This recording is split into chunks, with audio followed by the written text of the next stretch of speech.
সালামুন আলাইকুম। যারা বলছেন যে মুমিন নফসের সমস্ত সাধনা করে এবং খান্নাস মুক্ত হয়ে অনেক উচ্চ স্তরে উন্নীত হয়েছেন, তাদের জন্য সূরা নূরের 30 এবং 31 নম্বর দুইটি আয়াত আমরা দেখতে পারি।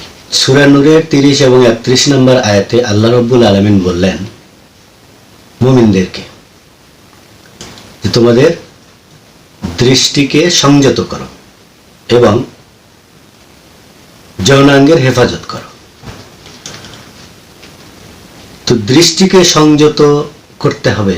এই সংযত হওয়ার কথাটা কখন আসে? যখন দৃষ্টি অসংযত হয়। তো অসংযত দৃষ্টিকে সংযত করার নির্দেশ হল। এরপরে কি যে যৌনাঙ্গের হেফাজত করার কথা। তো যৌনাঙ্গের যখন উন্মুক্ত হয় তখন যৌনাঙ্গের হেফাজত থাকে না।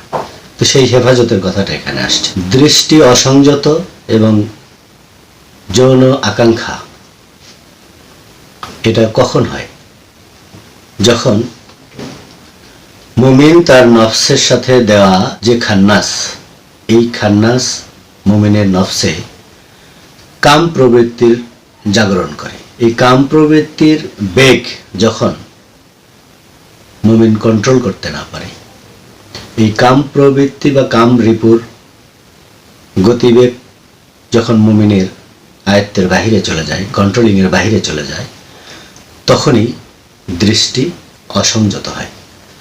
তখনই এই দৃষ্টি অসংযত হওয়ার কারণে মুমিনের দ্বারা কিছু অপরাধ সংঘটিত হয়। কিরকম? যে মানুষ প্রথম, সেটা মুমিনই বলেন আর যে কোনো মানুষই বলেন, প্রথম এই চোখের দৃষ্টি দিয়ে একজন ছেলে মেয়ে দিয়ে উদাহরণটা আমি আনছি, যে একজন ছেলে একজন মেয়ের প্রতি বা একজন মেয়ে একজন ছেলের প্রতি চোখ দিয়ে প্রথমে দর্শন করে। এই দেখা সাক্ষাৎ হওয়ার পরে চোখের কিছু ভাষা, সিগন্যাল, এইগুলোর মাধ্যমে একজন অপরজনকে আকর্ষণ করে। এই আকর্ষণ করার পরে যখন একে অপরের সংস্পর্শে আসে, একত্রিত হয়, তখন শুধু এই চোখের দৃষ্টির সীমাবদ্ধতা থাকে না। এই চোখের দৃষ্টির সীমাবদ্ধতা ছেড়ে আরও কয়েকটি অঙ্গ এখানে যুক্ত হয়। সেটা হলো ঠোঁট, হাত এবং যৌন অঙ্গ। এই ছেলে মেয়ে যখন একত্রিত হয় তখন হাত দিয়ে আলিঙ্গন করা হয়, ঠোঁট দিয়ে চুম্বন করা হয় এবং যৌন অঙ্গ দিয়ে কামরিপুর সম্ভোগ প্রবৃত্তি চরিতার্থ করা হয়। এই কাম প্রবৃত্তি চরিতার্থ করা থেকে বিরত হওয়া এবং সংযত হওয়ার জন্য আল্লাহ রাব্বুল আলামিন নির্দেশ করলেন দৃষ্টিকে সংযত করো এবং যৌনাঙ্গের হেফাজত করো। তাহলে আবারও প্রমাণিত হলো যে মুমিন নফসের কাম রিপুর কাছেও পরাজিত হয়, পরাজয় বরণ করে কখনো কখনো। তো যার কারণে এই নির্দেশ আছে। সুতরাং মুমিন অনেক উচ্চাঙ্গিকের, মুমিনের ইবাদত মাফ হয়ে গেছে, মুমিন অনেক উপরে চলে গেছে, এই ধরনের বক্তব্য সম্পূর্ণই কোরআন এবং রাসূল সাল্লাল্লাহু আলাইহি সাল্লামের আদর্শের পরিপন্থী। আমরা এই সূরা আহজাবের 33 নম্বর আয়াতটা আমরা দেখতে পাই। 33 নম্বর আয়াতে আল্লাহ রাব্বুল আলামিন মহানবী সাল্লাল্লাহু আলাইহি সাল্লামের পরিবারের প্রতি নির্দেশ দিচ্ছেন যে তোমরা সালাত কায়েম করো, যাকাত প্রদান করো। তারপরেই মহানবী সাল্লাল্লাহু আলাইহি সাল্লামের পরিবারের থেকে আল্লাহ রাব্বুল আলামিন অপবিত্রতা দূর করে পবিত্রতা দান করবেন, এই ঘোষণা দিলেন। তো মহানবী সাল্লাল্লাহু আলাইহি সাল্লামের পরিবার, মহানবী সাল্লাল্লাহু আলাইহি সাল্লামের বিবিগণ সমস্ত মুমিনদের মা, এটা কোরআনেই ঘোষণা আছে। তো সেই মুমিনদের মা গণ, তেনারা কি মুমিন নন? তো আজকে যারা এই মুমিনের বিষয়ে বলছেন যে মুমিনের ইবাদত থাকে না, আনুষ্ঠানিকতা থাকে না, মুমিন এদের ইবাদতের প্রতি উদাসীন হয়ে যায়, এই যে বিষয়গুলো বক্তব্য দিয়ে ভাইরাল গবেষকেরা এই মানুষদেরকে যে বিপদগামী করছে, তার জ্বলন্ত প্রমাণ হলো এই কোরআনুল কারিমের এই আদেশ নিষেধগুলো। আমি মুমিনের ইবাদতের প্রথম পর্ব, দ্বিতীয় পর্ব এবং তৃতীয় পর্ব আজকে করছি। এই 3টা পর্বতেই আমি ইবাদতের বিষয়ে আলোচনা করেছি। তো আজকে এই সূরা আহজাবের 33 নম্বর আয়াতের যে বিষয়টা তুলে ধরলাম, এটা মহানবী সাল্লাল্লাহু আলাইহি সাল্লামের পরিবারের প্রতি এই নির্দেশ আল্লাহ রাব্বুল আলামিন প্রদান করেছেন। তো মহানবী সাল্লাল্লাহু আলাইহি সাল্লামের পরিবার মুমিন হওয়া সত্ত্বেও তেনাদেরকে আল্লাহ রাব্বুল আলামিন সালাত এবং যাকাত প্রদানের নির্দেশ করছেন, হুকুম করছেন। আর এই ভাইরাল গবেষকেরা বলছে যে মুমিনের কোনো হুকুমই কোরআনে নাই। কি আশ্চর্য বিষয়! এদের এই নির্বুদ্ধিতার পরিচয়, এদের গবেষণার যে পর্যালোচনা, যে দর্শন, তার নিশ্চিত পথভ্রষ্টের শামিল। আবার আমি কয়েকদিন আগে একটা ভিডিও দেখলাম। তো সেই ভিডিওতে একজন উচ্চাঙ্গিকের গবেষক, একটা দরবারের প্রধান খলিফাদের অন্তর্ভুক্ত, তিনি নিজেই দাবি করেন এরকম। তিনি বলছেন যে তুমি পীর সাহেব, তুমি কিভাবে 5 ওয়াক্ত সালাত করো? তুমি পীর সাহেব, তুমি আবার দলবল নিয়ে সালাত কেমনে করো? তো এই বক্তব্যটা আমি সত্যই মর্মাহত যে তারা কতটুকু গবেষণা করলো, যেটা আপনারা সূরা নিসার 102 নম্বর আয়াতটা দেখলেই বুঝতে পারবেন। সূরা নিসার 102 নম্বর আয়াতে আল্লাহ রাব্বুল আলামিন মুহাম্মদ সাল্লাল্লাহু আলাইহি সাল্লামকে বলছেন, আমাদের মহানবী সাল্লাল্লাহু আলাইহি সাল্লামকে বলছেন যে আপনি যখন তাদের মধ্যে থাকেন বা তাদের মধ্যে অবস্থান করেন, কে অবস্থান করে? মহানবী সাল্লাল্লাহু আলাইহি সাল্লাম। কাদের মধ্যে? সাহাবা কেরামদের মধ্যে। তো আপনি যখন তাদের মধ্যে অবস্থান করেন এবং আপনি যখন সালাত করেন, তখন তাদের একদল যেন আপনার সাথে সালাতে দণ্ডায়মান হয়।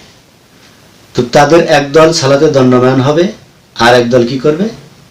অস্ত্র নিয়ে পাহারা দিবে, যাতে শত্রুপক্ষ তাদেরকে আক্রমণ করতে না পারে। এরপরে বলতেছেন যে যখন সেজদার মাধ্যমে সালাত সম্পন্ন হবে, তখন যারা সালাতে অংশগ্রহণ করে নাই সেই দল আবার সালাতে অংশগ্রহণ করবে, আর যারা সালাত আদায় করলো তারা তাদের জায়গায় গিয়ে অস্ত্র নিয়ে আবার এদেরকে পাহারা দিতে থাকবে। তো এই যে দলীয়ভাবে যে সালাত হয়, এটা কি ওয়াক্তিয়া সালাত নয়? এটা কি জামাত নয়? তো জামাত করে দলীয়ভাবে যে সালাত করা হয়, সেটা কি দায়মি হয় না ওয়াক্তিয়া হয়? তো এই যে ভাইরাল গবেষক এবং উচ্চাঙ্গিকের খলিফা সাহেব বক্তব্য দিলেন যে আপনি পীর সাহেব, আপনি কিভাবে দলবদ্ধভাবে এই ওয়াক্তিয়া সালাত করেন, আনুষ্ঠানিক সালাত করেন? তো তিনি এই সূরা নিসার 102 নম্বর আয়াতের বিরুদ্ধে কথা বলেছেন। কারণ যিনি মুর্শিদ হন, যিনি পীর হন, তিনি কি নায়েবে রাসূল নন? তিনি তো রাসূলের আদর্শই অনুসরণ করবেন, তিনি তো আহলে বায়াতের আদর্শই অনুসরণ করবেন। আরো একটি প্রমাণ যে আমরা যারা তরিকাপন্থী আছি, তারা মাওলা আলী আলাইহিস সালাতু সালামকে বেলায়েতের মহাসম্রাট হিসেবেই মানি। তো সেই মাওলা আলী আলাইহিস সালাতু সালাম তিনি মসজিদে ফজরের সালাতের জামাতে ইমামতি করা অবস্থায় ইবনে মুলজিম কর্তৃক আক্রান্ত হয়েছিলেন। তো ফজরের জামাতে সালাত করলেন, ইমামতি করলেন, তখন আক্রান্ত হলেন। তো এটা কি ওয়াক্তিয়া ছিল না? ফজরের ওয়াক্তিয়া সালাত করেন নাই? এই যে ভাইরাল গবেষক যারা এই বিভ্রান্তকর তথ্য দিয়ে মুমিন তকমা লাগাইয়া এক শ্রেণীর মানুষকে পথভ্রষ্ট করছে, তারা নিজেরাও পথভ্রষ্টের মধ্যে আছে। কিভাবে আছে? আমি এর পরের যে পর্ব নিয়ে আসতেছি, যে মহানবী সাল্লাল্লাহু আলাইহি সাল্লাম একই সাথে আমাদেরকে ইবাদত শিখাতেও এসেছেন এবং একই সাথে তিনি মহান প্রভুর ইবাদত করতে এসেছেন। এটা মহানবী সাল্লাল্লাহু আলাইহি সাল্লাম নিজের জবানে বলে গেছেন। আমি এর পরবর্তী পর্বে সেটা নিয়ে আসব। তো এই ভাইরাল গবেষকদের বিভ্রান্তকর তথ্য এবং বিকৃত মস্তিষ্কের গবেষণা যারা পান করছেন, যারা সাদরে গ্রহণ করছেন, তাদের উচিত তাদেরকে বয়কট করা, এটা ইমানি দায়িত্ব। কারণ তরিকত বলেন, শরীয়ত বলেন, হাকিকত বলেন, মারফত বলেন, সব কিছুর আদর্শ হবে, মানদণ্ড হবে কিতাব আল্লাহি এবং ইতরাতি, অর্থাৎ মহান আল্লাহর কোরআন এবং রাসূল সাল্লাল্লাহু আলাইহি ওয়াসাল্লামের রেখে যাওয়া আদর্শ বাস্তবায়ন করেছেন আহলে বায়ত। এই মহানবী সাল্লাল্লাহু আলাইহি সাল্লামের শেখানো আদর্শ বাস্তবায়ন যারা করেছেন, তেনাদের লাইফ হিস্টোরি পর্যালোচনা করে দেখুন, তেনারা ওয়াক্তিয়া সালাত এবং দায়মি সালাত উভয়টি প্রতিষ্ঠিত করেছেন। এই আহলে বায়ত যেরকম আনুষ্ঠানিকতা নিজেরা করেছেন এবং আনুষ্ঠানিকতা শিক্ষা দিয়েছেন, তদ্রূপ আধ্যাত্মিক সাধনগুলোও তেনারা করেছেন এবং শিক্ষা দিয়েছেন।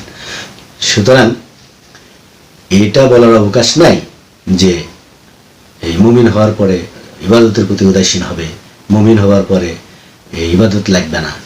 ভাই, যারা এই বক্তব্যগুলো দিচ্ছেন, আপনাদের কাছে আমার জানার বাসনা, আপনারা কি ঈসা আলাইহিস সালাতু সালামের মা মারিয়ামের চাইতেও উন্নত স্তরের মুমিন?